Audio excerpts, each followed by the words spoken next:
En las primeras semanas de la guerra de Israel contra la organización yihadista palestina Hamás, los temores de una escalada regional se mantuvieron muy altos y, de hecho, todavía no se disiparon.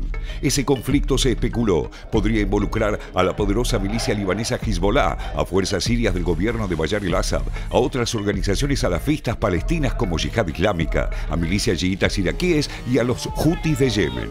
Todos esos grupos tienen algo en común: sus vínculos con la República Islámica de Irán, de la que reciben en diverso grado apoyo militar y político. Israel, por su parte, manifestó su convicción de que la inédita ofensiva de Hamás fue orquestada y organizada por Teherán, a pesar de que, según la Casa Blanca, no hay hasta el momento pruebas de involucramiento directo de los iraníes en la decisión de Hamás de atacar el sur de Israel. איראן סייעה לחמאס לפני המלחמה במישרין, באימונים, באספקת אמצעי לחימה, כסף, ידע טכנולוגי. במזרח התיכון, שהשלוחים, הפרוקסי, כפי שהם מכונים על ידי איראן, פועלים מעיראק, תימן ולבנון, ההנחיות מגיעות רק ממקום אחד, מאיראן. מי שמערער את המזרח התיכון עבור מעשי חמאס דאעש הנפשעים, שלא יתחבא.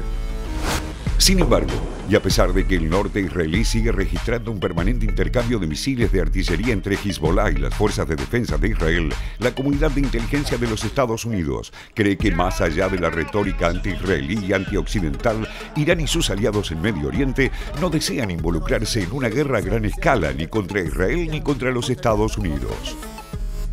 En su política para Medio Oriente, por otra parte, Washington también venía manteniendo una cierta cautela con respecto a Irán, en la medida en que la administración Biden todavía creía en la posibilidad de reflotar alguna variante del acuerdo nuclear con Teherán. Pero en las últimas semanas, algo comenzó a cambiar. Por un lado, se incrementaron los ataques de grupos pro-iraníes con misiles y drones contra fuerzas estadounidenses en Siria, Irak y el Golfo. Hubo más de 60 de esos episodios en la región. En el Mar Rojo, las milicias Hutis no solo dispararon misiles crucero contra un destructor estadounidense a mediados de octubre, sino que hace una semana asaltaron con tropas aerotransportadas un carguero al servicio de una empresa israelí.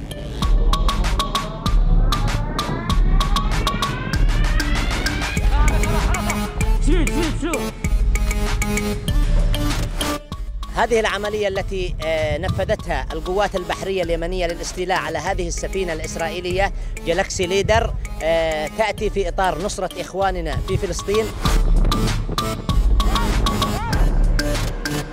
Irán, por su parte, negó toda responsabilidad en la captura del buque. این اتهام‌زنی‌ها باطل و ناشی از شرایط بغرنجی است که رژیم صهیونیستی با آن دست به گریبان هست. Estados Unidos decidió comenzar a responder a estos ataques sistemáticamente y con fuerza. El 12 de noviembre atacó instalaciones de los guardias revolucionarios iraníes en el este de Siria y el 21 de este mes golpeó a la milicia iraquí Kataib Hezbollah cercana a Teherán. هذا الفعل الجبان الذي أقدمت عليه القوات الغاشمة قوات الاحتلال الأمريكي ونحن نقول لهم سنستمر بطريق الجهاد، طريق الصمود، طريق الوقوف بوجه المخططات الاستعمارية التي سرتم عليها، ونحن إن شاء الله سنجعل هذه الدماء طريقا لنا نير لتحرير آخر شبر من أرضنا أرض الإسلام. La gran pregunta con respecto a los grupos afines a Irán es con cuánta autonomía actúan. No son pocos los analistas que consideran que en casi todos los casos, si bien Teherán les proporciona apoyo militar y armamento sofisticado, las decisiones operativas y tácticas son tomadas en forma independiente sin una orden directa de los iraníes, lo cual es especialmente notorio en el caso de los Hutis. Se trata de un paraguas en el cual confluyen intereses comunes a escala regional, como en el caso del apoyo a Hamás, pero con agendas diferenciadas. Esta estrategia colectiva y coordinada de ataques de baja intensidad obliga tanto a Israel como a Estados Unidos a destinar recursos militares para contrarrestarlos, en tanto Irán evita arriesgarse a una confrontación directa. De todos modos, se trata de un curso de acción no exento de riesgos, en la medida en que no hay un control directo por parte de Teherán de las consecuencias de los ataques de sus aliados. Estados Unidos, por otra parte, está convencido de que no hay chances reales de reflotar el acuerdo nuclear con Irán en lo que queda del gobierno de Biden. Una señal de este aparente colapso de las negociaciones fue la decisión tomada por Irán en septiembre de retirar las acreditaciones a los inspectores de la Agencia Internacional de Energía Atómica. It's a very serious blow to our capacity to do that. We, of course, continue. But they have targeted inspectors who have a lot of experience, in particular in enrichment and in other capacities. La otra, el anuncio de la Unión Europea de que mantendrá las sanciones contra Irán en tanto no haya avances en las conversaciones en Viena. En este contexto, el fantasma de una guerra regional aún continúa vigente y el riesgo seguirá siendo alto mientras dure el conflicto entre Israel y Hamás.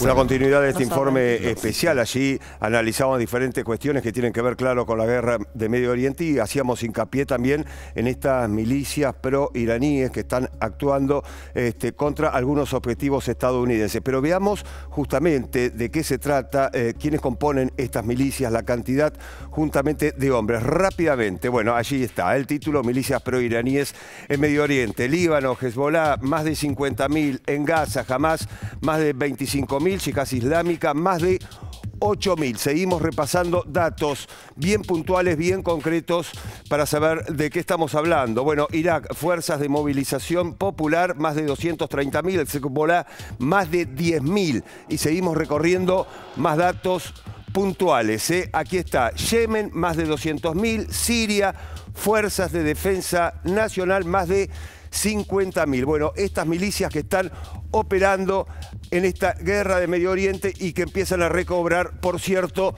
protagonismo. Lo decíamos, es un día realmente muy particular, la liberación de los rehenes en la Franja de Gaza, la liberación por segundo día de los prisioneros palestinos. A ver, recién compartíamos este informe especial, no es un dato menor, vos lo habías puntualizado en tu título, estas milicias que están actuando ya hace algunas semanas o algunos días, mejor dicho, contra objetivos estadounidenses. Digamos, ¿qué protagonismo están teniendo para entender de qué estamos hablando en este conflicto? Sí, Pablo, como vos lo describías recién, podríamos decir que en estos días estamos asistiendo a fenómenos un poco contradictorios en términos de lo que puede ser el futuro del conflicto en la región. Número uno, lo que mencionábamos al inicio del programa, algo, digamos, podríamos decir, ¿no? La primera noticia verdaderamente positiva desde el inicio de este conflicto, el intercambio de prisioneros por rehenes y esta tregua que entonces marca la posibilidad, al menos temporaria, y esperemos que pueda prolongarse algunos días más y tal vez llegar idealmente a una tregua más prolongada en el conflicto que implica directamente esta oposición entre Israel y Hamás. Sin embargo, en paralelo a estas buenas noticias, hemos asistido ya no a la aparición, pero sí a la intensificación durante el último mes, después del 16-17 de octubre, para ser más preciso, de ataques puntuales de estas fuerzas que vos sintetizabas recién, a partir de lo que señalaba más detalladamente también el informe, a distintos objetivos, no solo norteamericanos, también de lo que se denomina la Alianza Internacional contra el Estado Islámico, que recordemos que es la alianza entre las fuerzas, digamos,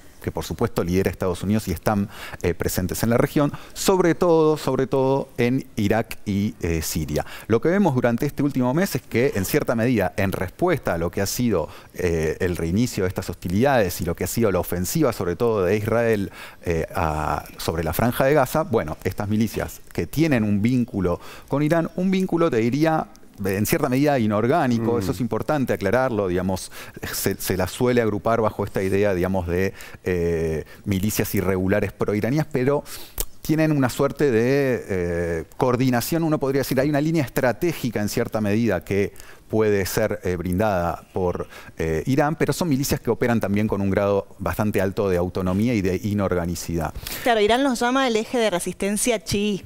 precisamente, y de hecho, bueno, entre ellas tienen muchas diferencias. Sí, hay uno podría regrupar aproximadamente, los especialistas hablan de más de 50 organizaciones de este tipo, que luego se nuclean de manera organizada entre ellos, pero funcionan como organizaciones, en algunos casos formalizadas, en otros casos organizaciones pantalla, que en determinados momentos y frente a determinadas crisis intensifican sus ofensivas. En este caso sí, lo que hemos visto es que ya sea a través de misiles, de drones cargados con explosivos y otro tipo de ataques, han apuntado directamente, como te decía, en más de 60 objetivos en un mes. Es muchísimo con respecto a lo que sucedía previamente, si bien son cosas que ya sucedían con anterioridad durante este último mes, y ha habido una respuesta por parte de los Estados Unidos también bastante quirúrgica, bastante acotada, por lo menos en estos momentos, lo cual, y creo que es lo que es importante a señalar, nos hace pensar que al menos en el corto plazo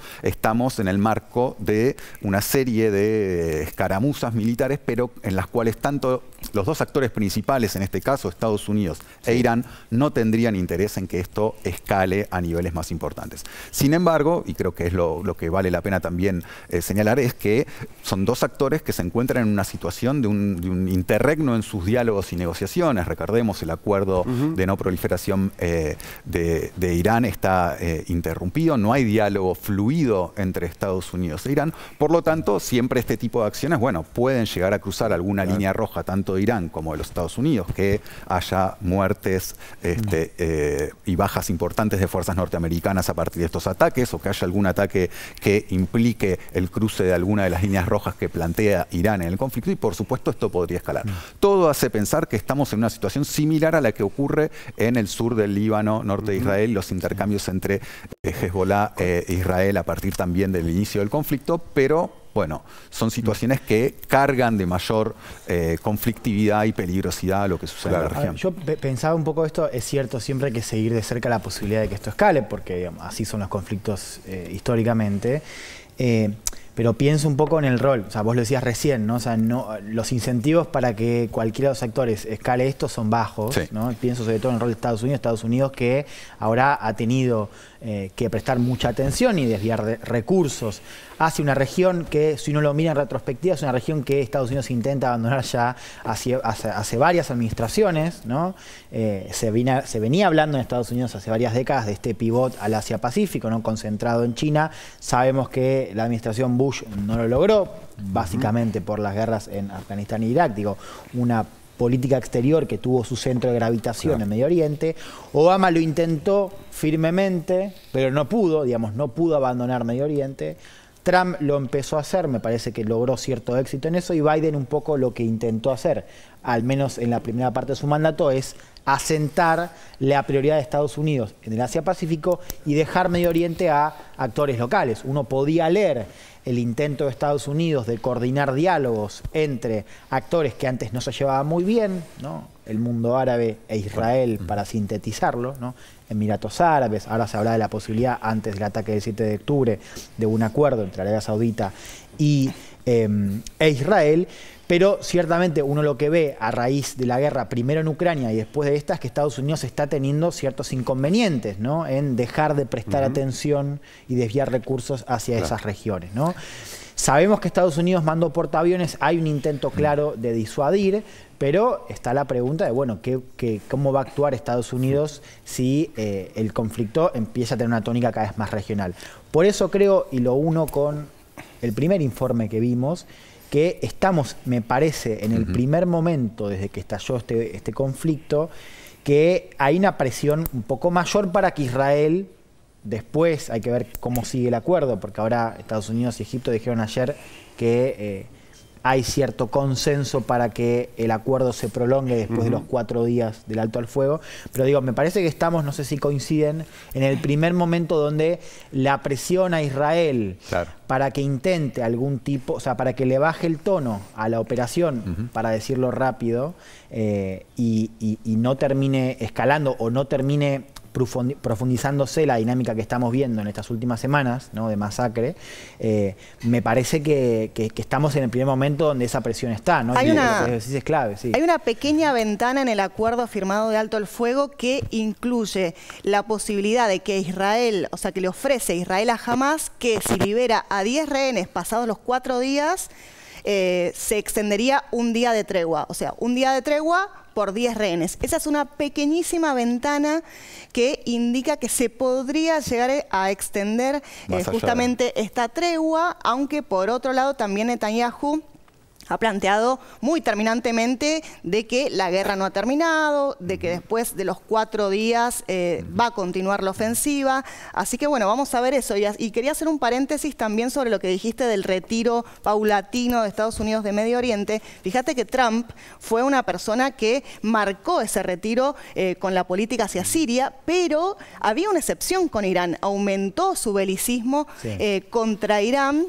De hecho, asesinó muy directamente a uno de sus máximos generales, Soleimani. Sí, se retiró del acuerdo, digamos, ¿no? Claro. O sea, y se retiró del acuerdo con Irán. Yo pensaba, digo, ¿cómo sería la situación si en este momento estuviera Trump o de cara también a las elecciones que hay en Estados Unidos el año que viene? ¿Cómo esto podría cambiar si se extiende? Esperemos que no, porque falta un montón, falta un año, si se extendiera el conflicto en el tiempo. Pero coincido en que hay una idea de no escalar y una idea de que Netanyahu ya termine la ofensiva y se pacte un acuerdo. El único problema que hay es que hay una presión internacional muy fuerte para que después de que se termine esta tregua, se empieza a discutir la posibilidad de un Estado palestino, inclusive de parte de Estados Unidos, que es algo que Netanyahu no considera ni en la más mínima posibilidad. Bueno, esa es la